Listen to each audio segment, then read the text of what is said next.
Yes, acetaminophen can lead to autism. And I was reading the article here, and this is on your Substack page, the Ohio Register, so people should go there. You got a lot of great articles, this one by Jeff Skinner himself. But let's talk about this because it's really not as controversial as I thought. It seems like it's something we've known for a long time, and why did it take so long for it to really get out, get the cat out of the bag, so to speak? I mean, that would be my opinion. So what I did is I compiled research studies that have gone back at least, 10 years or so. And there's multiple of them, ranging from everything from the mechanism of action and outlining how Tylenol actually leads to symptom onset, which is diagnosed as autism spectrum disorder. But in addition to that, I mean, to your point, why is this controversial? Well, I think at the end of the day, Trump said it, and RFK said it, and they are controversial figures in the political sphere. But from the research, I mean, this is going back at least to 2018, 2019, maybe earlier at this point. But, the studies have been pretty conclusive that there are several mechanisms of action in which acetaminophen can lead to what I would consider autism spectrum disorder. And if you'd like, I can go through what that is. Yeah, go ahead. Absolutely. Yeah, just so your reader or your viewers are aware, I'm going to be using some terms you can look up, yourself, or go on to the ohioregister.com and read the article.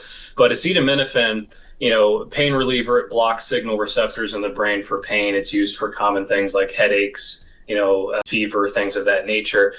Commonly prescribed to nursing and pregnant women. In this case, acetaminophen, when it's metabolized in the liver, it's metabolized by a family of enzymes called cytochrome P450, CYP450. This is the CYP family of enzymes are in the liver, and they break down various foreign material. In this case, the specific family CYP450 breaks down acetaminophen. When it does that, it creates a toxic byproduct called NAPQI.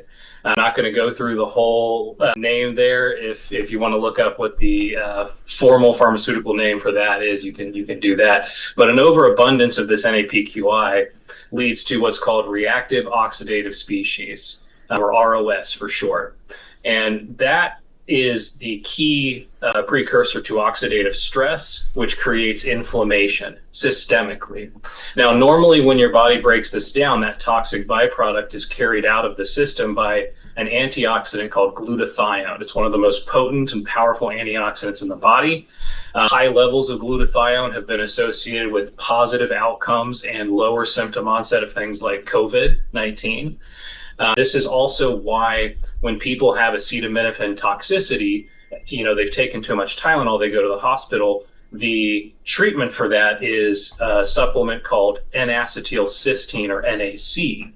This boosts the body's natural glutathione, which helps purify and purge the body of that NAPQI toxin that's become overabundant in the system. However, the problem is Tylenol also decreases glutathione naturally.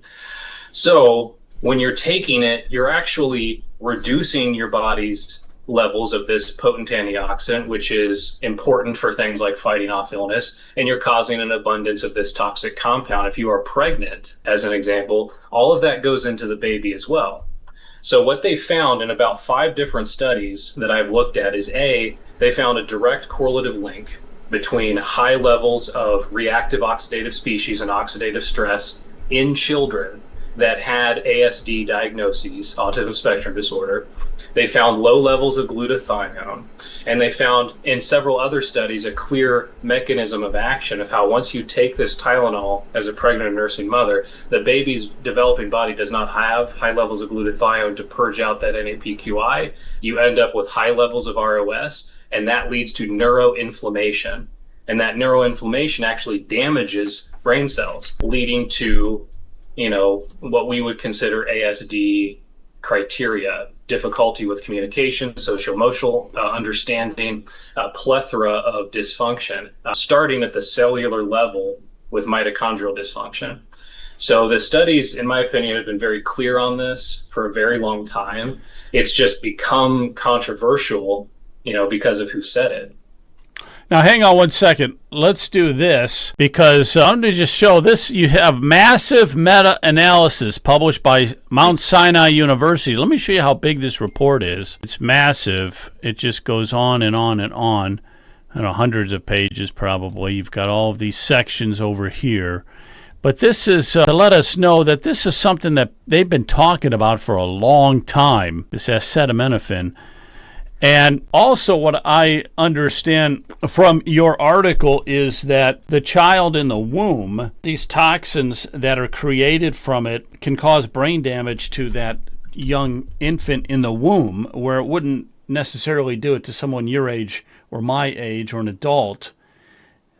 So, and they've known about this, it seems like, for a long time. So when Trump comes out and says, this is directly linked to autism, he's got all this information, and this information has been out there for a long time, and you were able to dig it up pretty quick, I think, up on there onto your Substack page and everything. So what was it that kept it from getting out to the public? Was it just Big Pharma wanting to hide this, or something else? Well, I think that's the 10 million, 20 million, $100 million question. I don't know. We could look at who was on these FDA, CDC boards and things like that we've seen a lot of turnover for recently, under the current HHS direction.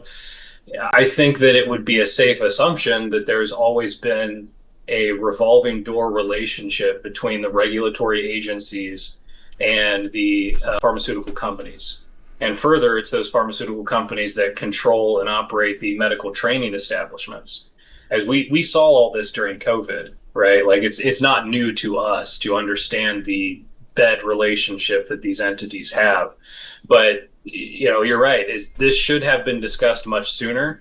I think that, the overabundance of the NAPQI toxic compound that creates the neuroinflammation in a baby, like they don't have the ability to fight it off the way that we do.